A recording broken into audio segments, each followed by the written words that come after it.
बहन, ये क्या अनर्थ हुआ? बुआ,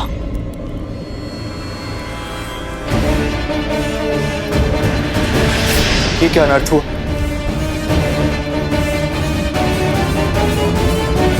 भैया, प्रहार हुआ है भैया। आपके शौर्य और गर्व पर प्रहार हुआ है भैया।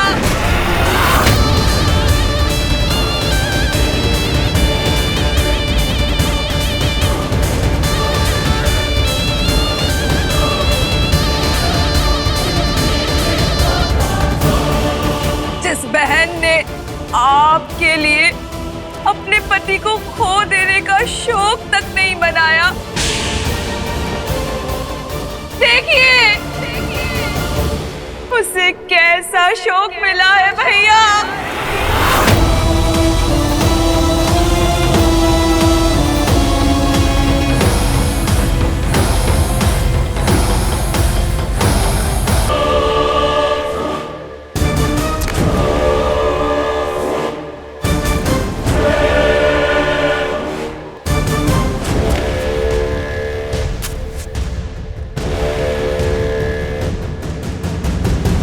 भैया,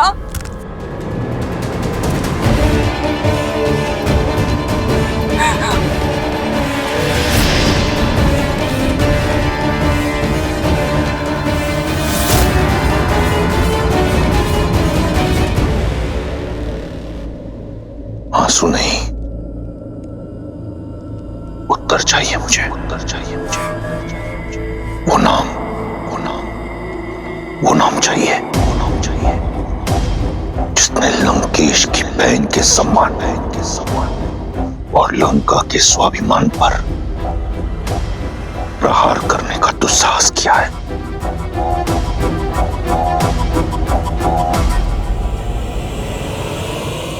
और मुझे प्रतीकार, उस उद्दंडी का संहार, उस राम का सर्वनाश चाहिए मुझे भैया।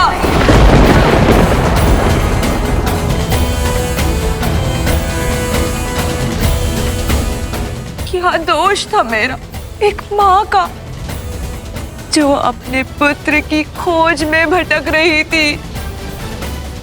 क्या दोष था मेरे शंभू का, मेरे पुत्र का, जो बिना किसी भूल के मृत्यु दंड का भागी हो गया भैया।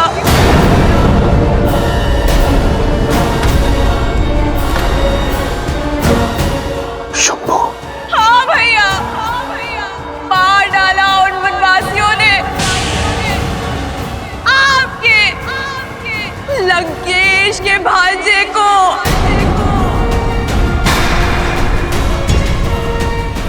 मेरे रूप के साथ साथ मेरी आत्मा भी छलनी कर दी उन लोगों ने भैया। जब दंडक में ये सब हो रहा था तो क्या कर और दूषण मौन थे? नहीं भैया, वो मौन नहीं थे, किंतु अब वो सदा सदा के लिए मौन हो गए हैं भैया।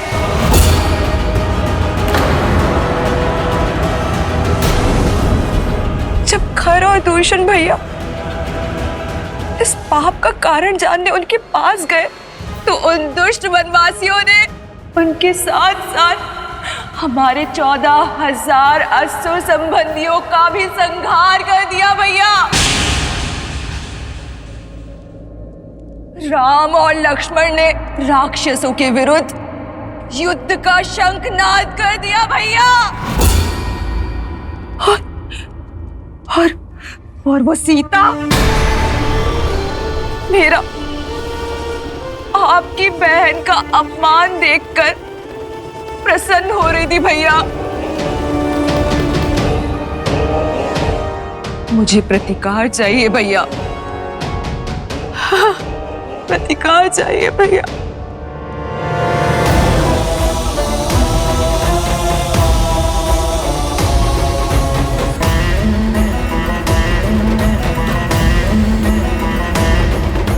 तुम्हें प्रतिकार से पहले उपचार की आवश्यकता है शूर्पणखा। इससे पहले कि तुम्हारे मन के घाव भरे, आवश्यक है कि तुम्हारे शरीर के घाव भरे। हमारे राजवैद्य सुसैन अपनी चिकित्सा से तुम्हारे रूप को पुनः लौटा देंगे।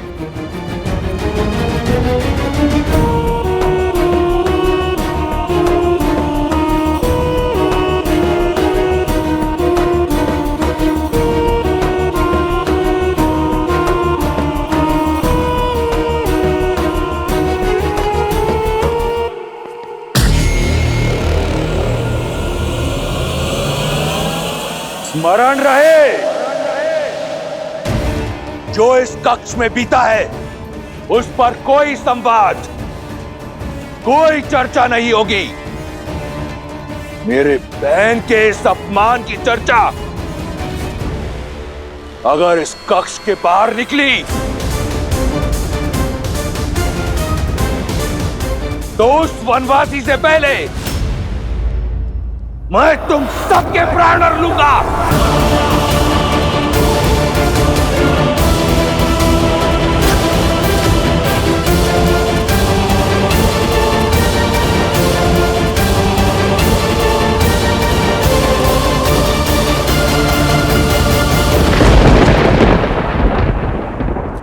तुम लंका के सर्वश्रेष्ठ गुप्तचर हो। मैं चाहता हूं कि तुम शीघ्र अतिशीघ्र दंडक जाओ और 3 वनवासियों के बारे में पता करो। राम, लक्ष्मण और सीता। वो उस वन में क्या कर रहे हैं, उनका उद्देश्य क्या है, मुझे सूक्ष्म विवरण चाहिए। मैं सब कुछ जानना चाहता हूं। जैसी आज्ञा लंकेश।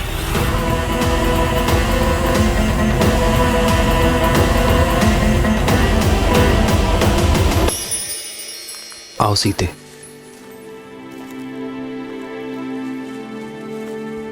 हम कहाँ जा रहे हैं आर्य? कल जो हुआ उसके बाद तुम्हारे मन में उपजे भय से मैं परिचित हूं सीते।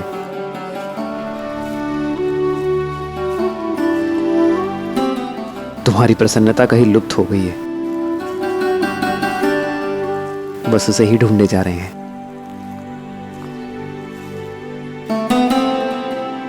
और मुझे विश्वास है कि अपनी सीते की प्रसन्नता में ढूंढ लूंगा। आओ।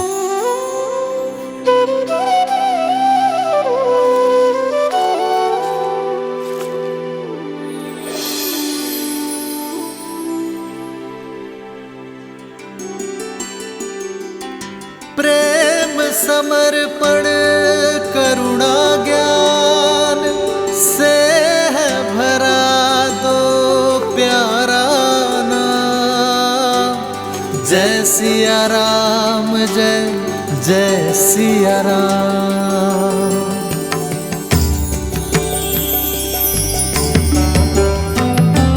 राम है लोचन सीता दृष्टि, राम है अद्भुत। सीता वृष्टि, राम सियासा। जानती नहीं थी कि इस भयानक वन में इतना सुंदर स्थान भी हो सकता है। देखा, लौट आई ना तुम्हारी प्रसन्नता? अपने इन भावों और प्रयास से आप मेरे मन को आनंदित कर ही देते आ रहे। कैसे वनवास के इस जटिल समय को आपने अपने समर्पण से कितना सरल बना दिया। तुम भी तो मेरा हर पल सुंदर बना देती हो सीते। अपने प्रेम से ही तो तुमने इस वन में स्वर्ग बसाया है।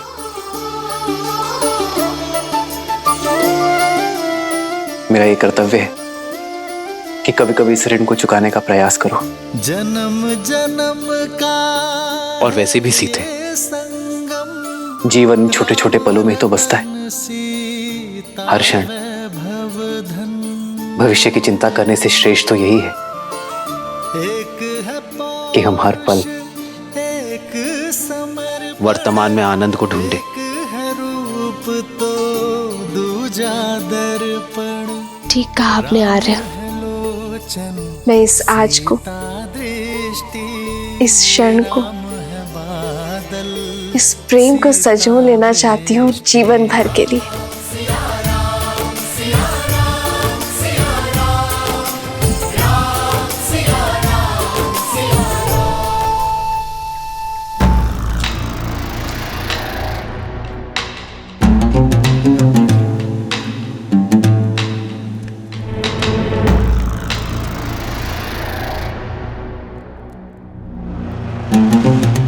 तुमने जो सभा में कहा वह अधूरा सत्य था। मैं पूर्ण सत्य जानना चाहता हूं। तुम्हारे साथ दंडक में क्या हुआ शूर्पणखा? सत्य ये है कि मैं आपको दिया हुआ अपना वचन पूर्ण करना चाहती थी भैया।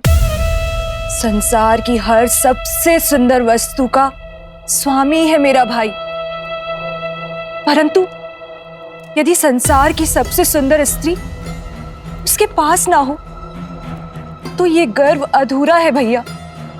और उसी को पूर्ण करने के लिए मैं सीता के हरण के लिए गई थी और मेरा पुत्र शंभु मेरे इस उद्देश्य को पूर्ण करने के लिए मेरे साथ गया था,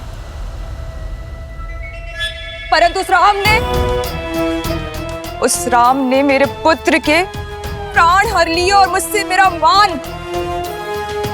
अपने भाई के लिए संसार की सबसे सुंदर स्त्री को लेने गई थी, परंतु अपना सौंदर्य खोकर लौट आई। किंतु मैं हार नहीं मानूंगी भैया। रूप गया तो क्या,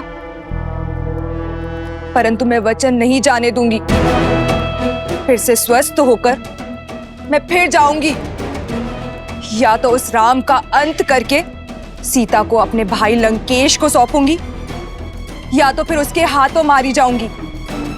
अपने भाई के आनंद के लिए कुछ भी करने को सज्ज हूं मैं। तुम्हें कुछ करने की आवश्यकता नहीं। उस वनवासी के साथ क्या करना है वो मार्ग मैं निकालूंगा। लंका और लंकेश के सम्मान को पुनः लौटाने का केवल एक ही मार्ग है भैया, राम का वध और सीता का वरण।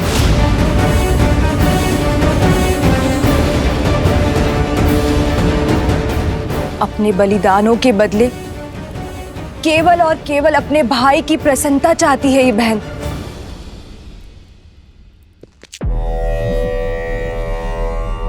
तुम्हें न्याय मिलेगा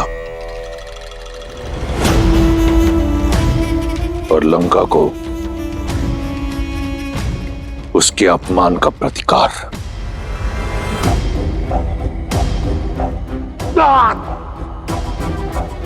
जो तुम्हारा नहीं है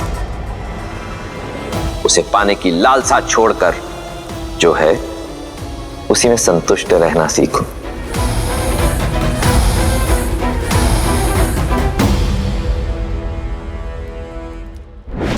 जब मन में संशय का नाद हो तो न्याय का डंका नहीं बजता है।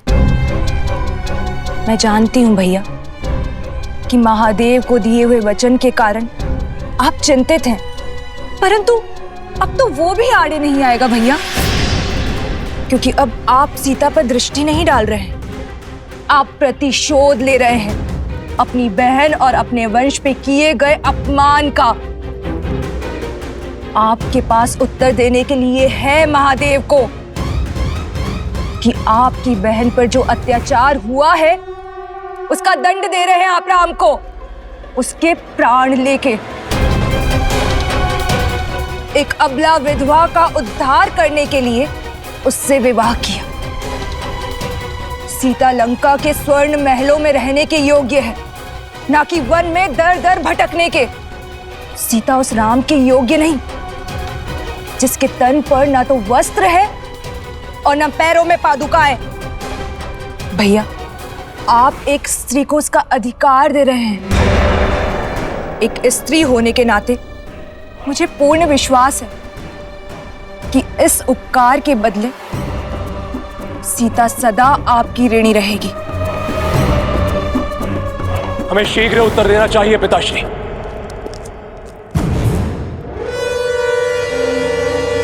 ये प्रहार हमारी कुल की गरिमा पर हुआ है, हम इसका प्रतिशोध अवश्य लेंगे।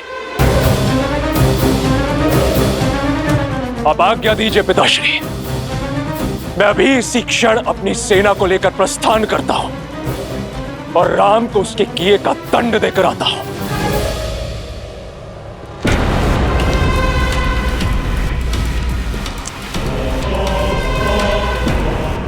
मुझे तुम्हारे शौर्य पर गर्व है।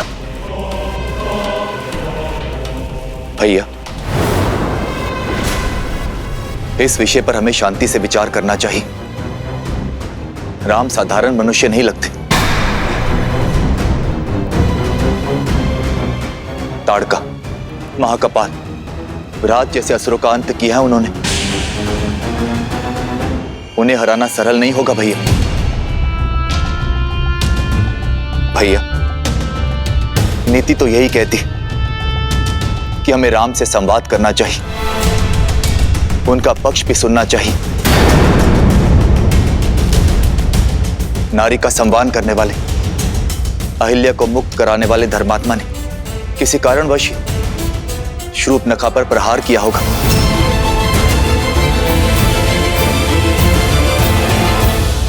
कहती कि तुम उस राम को धर्मात्मा कहो, मूर्ख।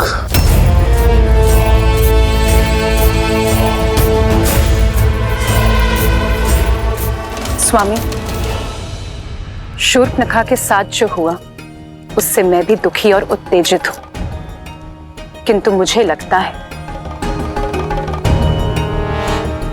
कि सत्य उससे अधिक बड़ा है जितना शूर्पणखा ने बताया।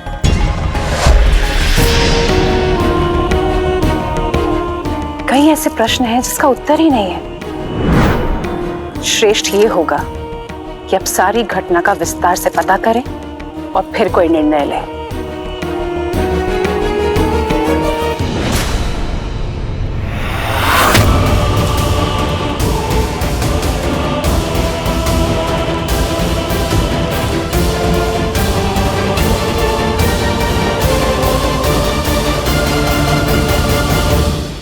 दो 210, 211, 212।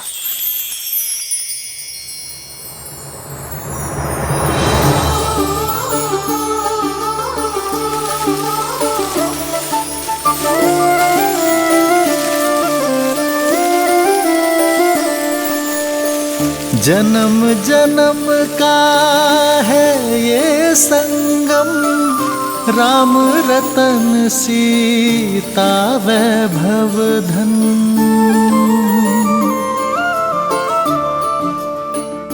213, 214, 215, 216, 217।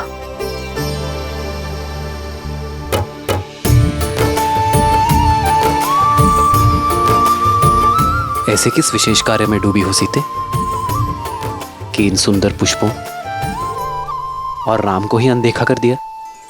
भविष्य में झांकने का प्रयास कर रही। गिन रही हूँ कि हमारे वनवास में कितने दिन शेष है। कब माताओं भारत और शत्रुघ्न भैया और अपनी बहनों से मिल पाऊंगी। देखिए, वर्ष भर भी नहीं बचा। बस कुछ माह और फिर से अयोध्या की पावन माटी का स्पर्श होगा। फिर से मेरा भरत मेरी भुजाओं में होगा और फिर से मेरी माताओं के प्रेम का सानिध्य मिलेगा। हाँ, आपके नेत्रों में तो सुख दिख रहा है, पर मेरे सुख में चिंता दिख रही है। क्या बात है सीते? क्या तुम अयोध्या जाकर प्रसन्न नहीं होगी?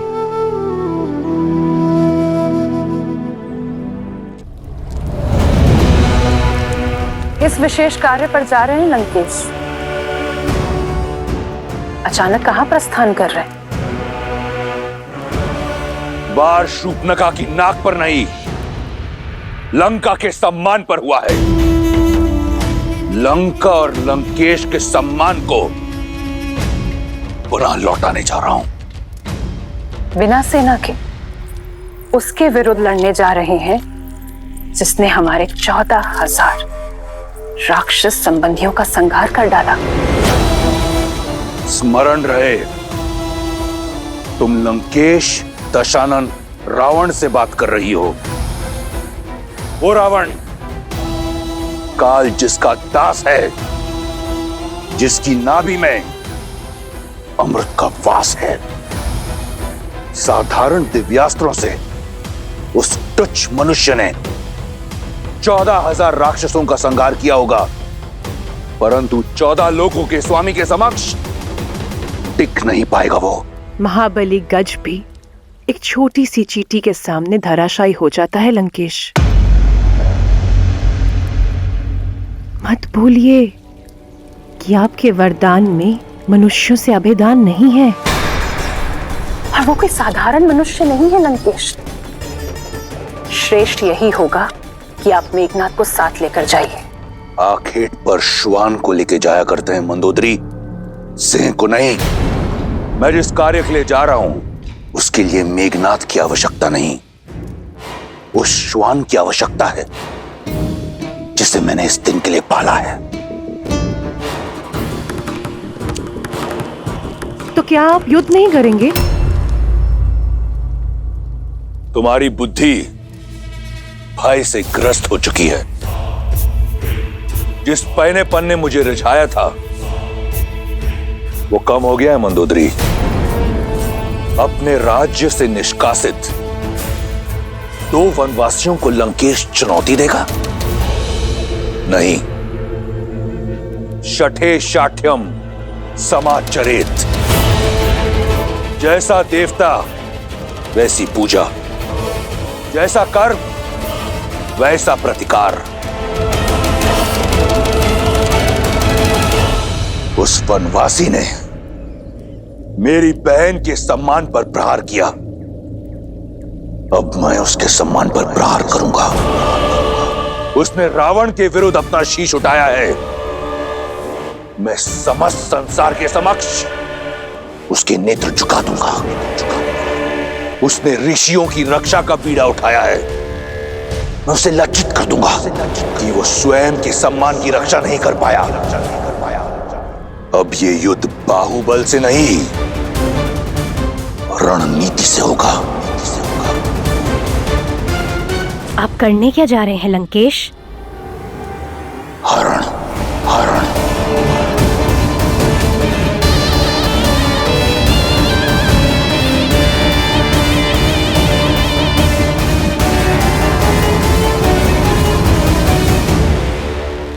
इस तरह के और भी एपिसोड देखने के लिए हमारे चैनल को सब्सक्राइब करें और बेल आइकन दबाना ना भूलें।